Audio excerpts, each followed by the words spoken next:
कितनी उम्र है? हाँ हमारा 14 है। 14 साल है। हाँ। पंडित है। योगी जी का राज है। मंदिर से सिर्फ भिखारी बढ़ेंगे। अगर स्कूल बनता, वही पर कोई विद्यालय बनता तो वैज्ञानिक बढ़ते।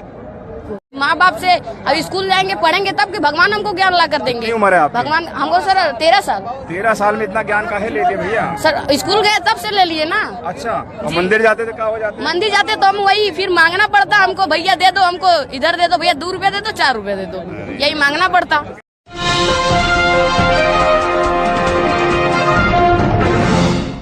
साथियों नमस्कार, मैं हूं नीरज पटेल और आप देख रहे हैं नेशनल जनमत। मानववादी तार्किक दृष्टिकोण रखने वाले लोग भी विचारधारा की बात करते हैं। सामंतवादी मनुवाद की व्यवस्था में विश्वास करने वाले लोग भी कहते हैं कि हम विचारधारा के प्रचार प्रसार के लिए काम कर रहे हैं। इस वीडियो में इस बात का पोस्टमार्टम करने की कोशिश कर रहा हूं कि दोनों ही विचारधाराओं में अंतर क्या है। आपने अभी एक 13 साल के और एक 14 साल के लड़के को सुना। एक की विचारधारा दूसरे को नुकसान पहुंचाने की है, हिंसा पहुंचाने की है, जातिगत श्रेष्ठता की है। दूसरे की विचारधारा विज्ञान, तर्क, संविधान और मानवता पे भरोसा करती है। इस वीडियो में आगे बढ़ने से पहले बनारस के पंडे यानी कि प्रधानमंत्री नरेंद्र मोदी के संसदीय क्षेत्र से आने वाले इस 14 साल के लड़के के जरा बोल सुनिए। किस मानसिकता के तहत, किस विचारधारा के तहत इस 14 साल के लड़के के दिमाग में जहर भरा गया है, गौर से सुन लीजिए। अखिलेश यादव टोटी चोर हूँ। अरे वो आईना तो टोटियों को गायब हो गई, टोटी चोरा लेना। तो क्या बताया इसकी टोटी चोर? अरे हम जानते हैं। हम इसे कहाँ पढ़े? पढ़े महाबोधि इंटर कॉलेज में, वो टोटी चोरा लिए। शिक्षक है। कितनी उम्र है? हाँ हमारा 14 है। 14 साल है। हाँ। तो वोटो नहीं देते हैं। वोटो नहीं, लेकिन मालूम है ना, जानकारी है ना। हम भी कई लोग सुने। आर्यन पांडे। आर्यन पांडे। हाँ। समाजवादी पार्टी चोर है और कुछ नहीं। एक पार्टी के पास हिसाब 1 रुपए का। अखिलेश यादव को सुनते हो? रोज कहते हैं कि सुनते हैं, भाजपा घोटाला। हमारा बस चले तो उनको गोली मरवा देंगे। हमारा बस चले तो वोट का बैठ चुका लूंगा ना, घोटवा बताऊंगा। वोट का बैठ गया। पंडित है। योगी जी का राज है। वो सब तो कह रहे हैं पंडित बहुत नाराज है भाजपा। पंडित नाराज? कहीं नाराज नहीं। हमारे गांव में चलिए कुछ सब लोग ब्राह्मण को वोट देता है। अरे भारतीय जनता पार्टी को वोट देता है। हाँ, सब लोग। अब जरा इस 13 साल के लड़के को सुनिए जो मानववाद, अंबेडकरवाद, विज्ञान, तर्क और संविधान की विचारधारा पर टिका हुआ है, उसको भी सुनिए। मंदिर से सिर्फ भिखारी बढ़ेंगे। अगर स्कूल बनता, वही पर कोई विद्यालय बनता तो वैज्ञानिक बढ़ते। भगवान नौकरी देता है, भगवान शिक्षा देता है। हम अपने बल पे लिए। बाबा नौकरी नहीं दिए, पढ़ेंगे तभी तो नौकरी मिलेगा, हमें नहीं पढ़ेंगे तो नहीं मिलेगा। घर घर में मंदिर होगा तो विकास होगा, आशीर्वाद होगा, कल्याण होगा, सब। सर आशीर्वाद कौन? आशीर्वाद हमको तो नहीं दे रहा है भगवान। आशीर्वाद मंदिर नहीं जाते, स्कूल जाते हैं। स्कूल जाते हैं? आप पढ़े हैं? जी पढ़े हैं। आप क्या बनेंगे बड़े होके? सर IAS, UPSC की तैयारी करेंगे। UPSC की तैयारी करेंगे? हाँ। फिर IAS बन के क्या करेंगे? IAS बन के समाज सेवा करेंगे और क्या करेंगे। जरूरी है, मंदिर जरूरी है, विद्यालय जरूरी है। सारे देश तो सुबह सुबह लोटा लेके चले जाते हैं और बोलते हैं कि भगवान हमारी मनोकामना पूरी कर दो, सूर्य देव को जल चढ़ा हम नहीं जाते ना, वो बेवकूफ है ना सर। नहीं भैया, ऐसा नहीं बोलते सर। हम मंदिर नहीं जाएंगे, हम अपने माँ बाप से अब स्कूल जाएंगे पढ़ेंगे तब कि भगवान हमको ज्ञान ला कर देंगे। उम्र है आपकी? भगवान हमको सर 13 साल। 13 साल में इतना ज्ञान काहे ले लिए भैया? सर स्कूल गए तब से ले लिए ना। अच्छा, और मंदिर जाते तो क्या हो जाते? मंदिर जाते तो हम वही फिर मांगना पड़ता हमको, भैया दे दो हमको, इधर दे दो भैया, 2 रुपए दे दो, 4 रुपए दे दो, यही मांगना पड़ता। कहते हैं मुझे गंगा माँ ने बुलाया है। उनको फोन किए होंगे, हमको तो नहीं किया। हमको तो ना मंदिर में टाइम वेस्ट करेंगे उतना स्कूल में करेंगे तो कुछ और पढ़ेंगे। अच्छा। जो हमारे साथ है वो नहीं जाएंगे मंदिर। अच्छा, तो तुम्हारे यार दोस्त जाते हैं मंदिर? नहीं, वो नहीं जाते। नहीं, हमारे गांव का और हमारे एरिया का कोई नहीं जाता है मंदिर। आपको हमारे गांव में मंदिर भी नहीं मिलेगा। कौन सी जाति से आते हैं? हम सब चमार हैं। चमार हो? इतना छीना ठोक के बोलते हो? हाँ, सीना ठोक के बोलते हैं चमार। अरे डरते नहीं छोटे से बच्चे? नहीं डरते। बाबा साहब ने संविधान लिखा है, हमें आरक्षण दिया है, तब हम बोल पा रहे हैं। जी। 14 साल के पांडे लड़के का YouTube वीडियो जिस चैनल पर डाला गया है, वो चैनल सीधे सीधे योगी आदित्यनाथ की विचारधारा को सपोर्ट करने वाला चैनल है। उसके तमाम सारे वीडियो को देखने के बाद ये बात समझ में आती है और किस तरीके से ये लोग अपनी विचारधारा के लोगों को आगे बढ़ाने में सहयोग करते हैं। इस बात का उदाहरण ये भी है कि उस YouTube चैनल को, जिसका नाम कोई नहीं जानता, योगी आदित्यनाथ ने मुख्यमंत्री रहते हुए उस चैनल की एक तिवारी रिपोर्टर को इंटरव्यू भी दिया था। खैर, अपने मुद्दे पर लौटते हैं कि दोनों विचारधाराओं में फर्क क्या है। मानववाद और अंबेडकरवाद की बात करने वाले 13 साल के जब उस बच्चे को सुनते हैं तो आपको समझ में आता है कि इस विचारधारा का मतलब है विज्ञान, तर्क, मानवता, माँ बाप की सेवा, शिक्षा, स्कूल, गरीबों की मदद, अर्जित की हुई श्रेष्ठता, जन्म पे आधारित नहीं, मतलब हम अर्जित करेंगे, पढ़ेंगे, लिखेंगे, उसके बाद श्रेष्ठ बनेंगे। मानव मानव की बराबरी, अंतरजातीय विवाह और जाति को विनाश करने की वो भावना जो बाबा साहब ने एक पुस्तक लिखी थी एनिहिलेशन ऑफ कास्ट। चूंकि ये अंबेडकरवादी बच्चा है इसलिए ये अपना ग्रंथ संविधान को मानता है और एनिहिलेशन ऑफ कास्ट यानी कि जाति के विनाश को ही मानवता के लिए एक बेहद महत्वपूर्ण कदम मानता है। यहां पर पाने की लालसा है, मतलब कुछ हम अर्जित करके प्राप्त कर लें। वहीं दूसरी तरफ जहां पर संघवाद है, ब्राह्मणवाद है, मनुवाद है, सामंतवाद है, हालांकि वो कहते हैं इसको हिंदुत्व राष्ट्रवाद है, लेकिन एक्चुअल में वहां यही चारों वाद हैं। वहां जाति वर्चस्व है, हिंसा है, जाति कटुता है, जन्मजात श्रेष्ठता है। वहां ये पाने की लालसा नहीं है, छीने की लालसा है। वहां ये बात है कि हमें कुछ प्राप्त नहीं करना है, हम जन्म के आधार पर ही श्रेष्ठ हैं।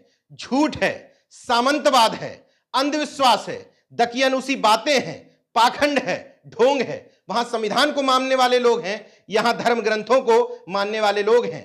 पोंगापंथी है, वर्ण व्यवस्था है, स्कूल की जगह मंदिर है, दिमाग में भरा हुआ जहर है। वहां तर्क है तो यहां बड़बोलापन है, बकैती है, जुमलेबाजी है। दोनों ही जगह जातिवाद है, इस बात से इनकार मैं नहीं कर सकता, लेकिन दोनों के जातिवाद में एक फर्क है। बहुजनवादी जातिवाद, पिछड़ा वर्ग के जातिवाद और सामंती मनुवादी जातिवाद में एक फर्क है। बहुजनों का जातिवाद, अंबेडकरवादियों का जातिवाद, मानववादियों का जातिवाद अपने लोगों की सुरक्षा के लिए है, मतलब हमारे ऊपर दूसरा कोई हमला ना कर पाए, जाति की वजह से हमें नीचा ना दिखा पाए, हमारे अधिकारों को छीन ना पाए। वहीं दूसरी तरफ जो सामंती और मनुवादी जातिवाद है वो दूसरों को नुकसान पहुंचाने के लिए है, दूसरे के अधिकारों को छीनने के लिए है, शोषण और दमन करने की भावना है। चूंकि मैं कोई भी बात को बिना तथ्यों के साथ नहीं करता तो तथ्य आगे समझ लीजिए। योगी आदित्यनाथ जी जिनके ठाकुरवाद पर मोहर लगाते हुए आपने उनको दोबारा मुख्यमंत्री बनने का मैंडेट दिया है, वो अपने मुंह से खुद स्वीकार करते हैं कि मुझे अपनी जाति पर गर्व और घमंड है। जब आपसे ये कहा जाता है कि आप खाली राजपूतों की पॉलिटिक्स करते हैं तो आपको क्या दुख होता है? नहीं, कोई दुख नहीं होता। क्षत्रिय जाति में पैदा होना कोई अपराध थोड़ा है। पर उसकी इस देश की एक ऐसी जाति है जिसमें भगवान भी जन्म लिए हैं और बार बार जन्म लिए हैं, तो अपनी जाति पर स्वाभिमान हर व्यक्ति को होना चाहिए। अब इस समर्थक को सुनिए जिसका कहना है कि मैं योगी का ठाकुर हूं। मुझे गर्व है कि मैं योगी का ठाकुर हूं। अब जरा सोचिए उस 14 साल के पांडे लड़के के दिमाग में यह जहर किसने भरा होगा कि उत्तर प्रदेश के एक पूर्व मुख्यमंत्री को वह न सिर्फ गोली मारना चाहता है बल्कि यह भी कह रहा है कि मैं ब्राह्मण हूं, अखिलेश यादव क्या बिगाड़ लेंगे मेरा। और ये सब तमाम सारी चीजें देखने के बावजूद पिछड़े वर्ग की तमाम सारी जातियों को तकलीफ नहीं है। उनको तकलीफ तब होती जब अखिलेश यादव या मायावती की पार्टी से जुड़े हुए कुछ लोग ये कह देते कि मुझे यादव होने पर गर्व है। महामना रामस्वरूप वर्मा, बाबा साहब भीमराव अंबेडकर, जगदेव बाबू कुशवाहा, पेरियाल ललई यादव इसे ही मानसिक गुलामी कहते हैं। दलित वर्ग के तमाम सारे लोग नहीं, लेकिन अगर परसेंटेज देखें तो काफी सारे लोग इस मानसिक गुलामी से निकल चुके हैं। उनकी मजबूरी है कि उनके पास पैसा नहीं है तो वो किसी पैसे वाले के खेत पर काम करते हैं, मतलब वो शारीरिक श्रम बेचते हैं, लेकिन वो मानसिक गुलाम नहीं है। पिछड़े वर्ग के तमाम सारी जातियों के पास पैसा ठीक है, अपना श्रम बेचने के लिए मजबूर नहीं है, लेकिन शारीरिक गुलाम ना हो करके मानसिक गुलाम है। इस मूल अंतर को समझना चाहिए। आप ठीकरा फोड़ देते हैं दलाल भांड और कॉर्पोरेट मीडिया पर, वो पैसा लेता है, अपने मालिक की शान में कसीदे गढ़ता है, ये उसका काम है। लेकिन पिछड़े वर्ग की वो जातियां जो यादववाद को लेकर के बहुत व्यथित रहती हैं, उन लोगों को योगी आदित्यनाथ के सजाती 20 ठाकुर डीएम क्यों नजर नहीं आए? अभी तक योगी आदित्यनाथ जो कर रहे थे उसके लिए जनता ने उनको बहुमत नहीं दिया था, लेकिन इस बार योगी आदित्यनाथ जी ने बुलडोजर के नाम पर, अपने जाति के नाम पर, अपने जाति स्वाभिमान के नाम पर वोट मांगा था और पिछड़े और दलित वर्ग के जिन लोगों ने उनको दे दिया वो आगे के लिए इन परिस्थितियों के लिए खुद जिम्मेदार होंगे। आरएसएस के हिंदुत्व और राष्ट्रवाद को मैं दिखावा क्यों कहता हूं, इसके पीछे एक तर्क दे देता हूं। कहते हैं हिंदी, हिंदू, हिंदुस्तान, हिंदी की बात करते हैं, लेकिन आरएसएस के वो लोग जिनके घरों में ठीक ठाक पैसा है, भारतीय जनता पार्टी के विधायक और सांसद, उनसे पूछ लीजिए कि अपने बच्चों को क्या हिंदी मीडियम विद्यालय में पढ़ाते हो या इंग्लिश मीडियम में, उनकी हिंदी यहां पर कट जाती है। हिंदू की बात करते हैं, अपने बच्चों को मिशनरी और क्रिश्चियन स्कूलों में पढ़ाते हैं, हिंदू की बात भी कट जाती है। हिंदुस्तान की बात करते हैं, पैसा ज्यादा हो जाता है, बच्चों को विदेश पढ़ने के लिए भेज देते हैं, कंपनियां बनवाते हैं जिसमें विदेशों के सहयोग से लाखों करोड़ों रुपए कमाए जाते हैं, विदेशी कंपनियों से विज्ञापन भी लिए जाते हैं। लेकिन ये हिंदू, हिंदू, हिंदुस्तान, हिंदुत्व, राष्ट्रवाद, ये तमाम सारी अफीमें पिछड़े और दलित वर्ग के लोगों के लिए है कि तुम अपने बच्चों को सरस्वती शिशु मंदिर, विद्या मंदिर में पढ़वाओ, लेकिन हम अपने बच्चों को उस शहर या कस्बे के सबसे टॉप इंग्लिश मीडियम विद्यालय में पढ़वाएंगे। जितने जल्दी ये बात समझ लें उतना अच्छा है, वरना ये तमाम पिछड़ा और दलित वर्ग मानसिक गुलामी झेलने के लिए अभिशप्त है और समय आते आते शारीरिक गुलाम बनने की भी स्थिति आ सकती है। अब सवाल यह है कि नफरतवादी विचारधारा के खिलाफ मानववादी, अंबेडकरवादी, अर्जकवादी विचारधारा का प्रचार प्रसार करेगा कौन?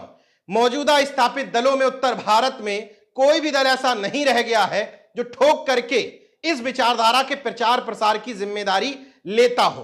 राजनीतिज्ञों को उनके हाल पर छोड़ दीजिए, उनका तो केवल चुनाव तक लेना देना रहता है। तमाम सारे सामाजिक संगठन और वास्तविक बुद्धिजीवी, वास्तविक शब्द का इसलिए इस्तेमाल करता हूं कि बड़े से बड़े बुद्धिजीवी को मैंने चुनाव के समय जातिगत भावनाओं में फिसलते हुए देखा है या अपने स्वार्थ में किसी एक नेता की गुलामी और चापलूसी करते देखा है।